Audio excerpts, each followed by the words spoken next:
আমাদের দৈনন্দিন প্র্যাকটিস জীবনে আমরা অধিকাংশ রুগী আমাদেরকে বলে, স্যার হঠাৎ করে আমি ঝাপসা দেখি, একটু আগে ভালো ছিলাম এখন আর চোখে কিছু দেখি না। আসলে এই সমস্যা আমরা রুগীদের থেকে শুনতেছি আর পাচ্ছিও আমরা এই ধরনের রুগী।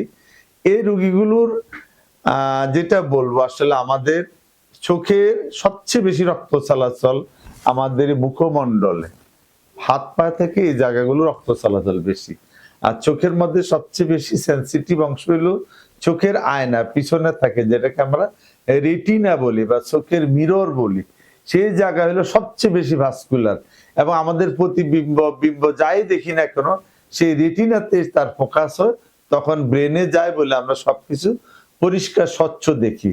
তো হঠাৎ করে যখন ওই জায়গায় কিছুক্ষণ যদি রক্ত চলাচল বন্ধ হয়ে যায়, যেহেতু ডায়াবেটিস রোগী, হাইপারটেনসিভ রোগী, যাদের ঘুম কম হয়, যারা অতিরিক্ত পরিশ্রম করে, যারা বেশিক্ষণ ইলেকট্রিক ডিভাইস ব্যবহার করে, রোদ্রে থাকে, সে সমস্ত রোগীদের এই সমস্যাগুলো বেশি হয়। এটাকে আমরা ট্রানজিয়েন্ট ইসিমিক অ্যাটাক বলি, মানে হঠাৎ করে ওই জায়গার মধ্যে রক্ত চলাচল সাময়িকভাবে বন্ধ হয়ে বলে রোগীরা তখন এই সমস্যা হয়, রোগী দেখতে অসুবিধা হয় হঠাৎ করে।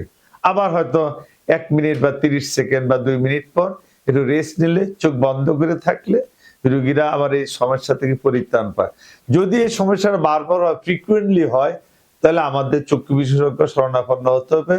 আমাদের রেটিনা রক্ত চলাচল ঠিক আছে কিনা সেই জিনিসটা আমরা কালার ফান্ডাস, এনজিওগ্রাম, ওসিটি এগুলো করে তখন ফাইন্ড আউট করে আমরা রোগীদের চিকিৎসা দিতে পারি। তবে আমাদের রোগীদের আশ্বস্ত করি, এটা বেশিরভাগ ক্ষেত্রে ফিজিওলজি নরমাল।